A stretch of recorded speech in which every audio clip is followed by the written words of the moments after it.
Yes, sir. Everyone from the president to members of Congress, including Senator Rockefeller, Congressman Ray Hall, and members from the federal Mine Safety and Health Administration have already blamed Massey, saying reckless disregard for safety, numerous violations. So how much confidence should we place in your investigation that the results aren't already a fait accompli at some level?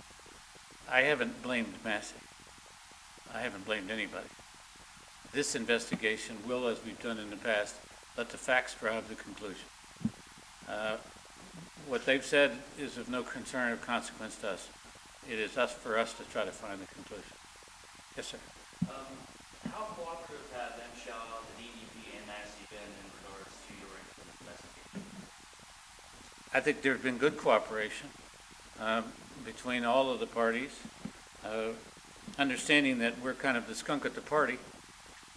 We're there to look at the cause, but also look at whether the agencies have how they did in the lead up to the party. So it's a bit of a delicate and diplomatic question, but we've had good cooperation. Yes, sir, in the back. Yes, sir. Have these teams been able to look at the ventilation systems inside UPB, and if so, what can you tell us?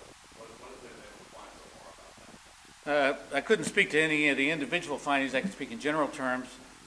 Certainly we've looked at the ventilation system, beginning with the portals on the outside and beginning with the fans, and the examination started on the fans immediately after the accident.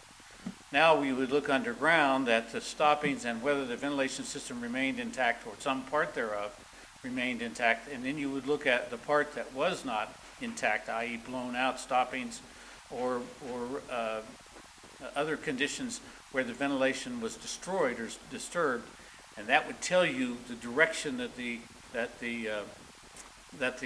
explosion came from, and perhaps its ferocity as well.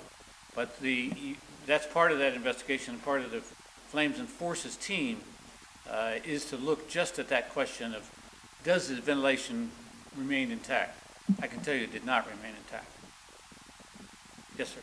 When you said 126 interviews have been conducted, That's correct. does that include interviews by the FBI too? The FBI is conducting this investigation independent of our investigation. Completely separate? Absolutely separate. I have had one conversation with the U.S. Attorney. I explained that how we intended to conduct our investigation. He understood that. He expressed good wishes and hoped that we could find, and he said they would conduct their investigation, and that's all we've talked about. Yes, sir. Yeah, when your team, the state, the Manchin people right there, when you're dealing with a criminal investigation, have they asked you to take certain steps to preserve evidence, things like that? Is that part of your process? Part of the process is to preserve evidence. There's a whole evidence preservation program that exists before any criminal review participation. It would occur even if there was no criminal. As we are aware that there's a criminal investigation going on, we are also cautious about making certain that preservation is followed to the T. So you're following the protocol that you follow anyway, but you're being extremely careful. That's correct. That's absolutely correct. Has the federal criminal investigation, the FBI investigation, in any way affected the order, process, the availability of witnesses, and are you aware of whether any agents went underground at the mine as well? To answer your last question first, I'm not aware of whether FBI agents went underground. The second question, has it impacted our investigation? No, it has not. The investigation has been conducted and the names have been drawn up as you might in any other investigation. As I say, the FBI and the other investigations are going on simultaneously, but are separate and on independent tracks. Are your witnesses under oath? Yes. Yes, sir. Of the interviews that have gotten so far, can you give us a feel for how far up the management ladder from this forward massive those have gone, and the ones that are left to do, how far you up the management ladder you all come together? The typical process, and that process has been followed in this instance, is to begin with the first level of people, those who were at the mine site, individuals who might have seen evidence, might have seen facts leading up to the explosion. Then you would begin to go up the chain of responsibility vis-a-vis the management, both with regard to the mine company as well as with regard to the federal and state agencies. The contemplation is to go up the chain as far as necessary to get evidence and get information about that. So those people who would have information about the conduct of the company's operation leading up to the accident, decisions made that might have impacted the accidents and its cause.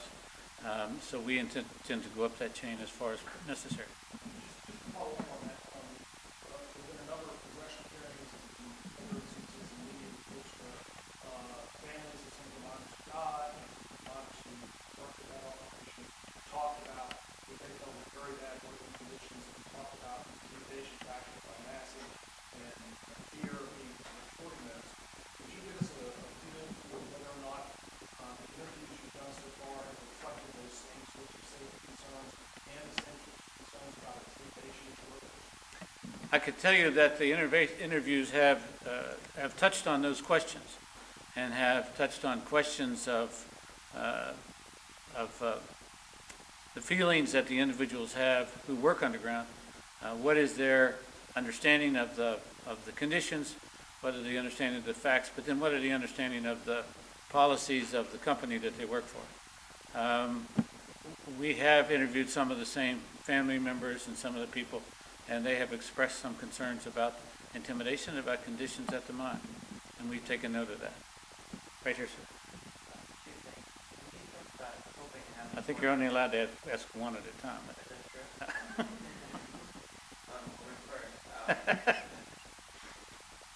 you talk about hoping to have a report by the end of the year, would your report coincide with the report too? Or, I mean, would they all be near the end of the year? No, our report is separate. Our whole philosophy is separate. We're not here to look at whether you violated Regulation A or Regulation B. Our purpose is to try to look at what's the overall issue, and what is necessary to change the conditions so that this doesn't happen in another event, another time. Okay. The second one, we talked a lot about, we're all sort of familiar with MSHA's regulations and their violations. Well, what information have you gathered on state regulations? If I said just MSHA, I misspoke. We are also looking at the state regulations. We are looking at the state enforcement policies and the state enforcement practices at the mine as well. Yes, sir.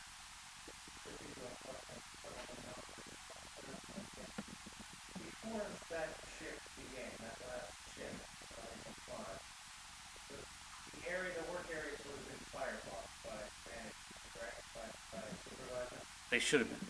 And nobody goes down underground until numbers are called out that indicate safe levels with regards to coal dust, ventilation, and methane, correct? That's correct. That happened? We have interviewed some of the fire bosses, and we've not interviewed all of those. That's a question that we ask. Yes, ma'am. The state of West Virginia has the subpoena power, and it's exercised through the West Virginia Office of Miners Health, Safety, and Training. But your interviews are separate from... No, our interviews is part of the same interviews. Oh. Yes, indeed.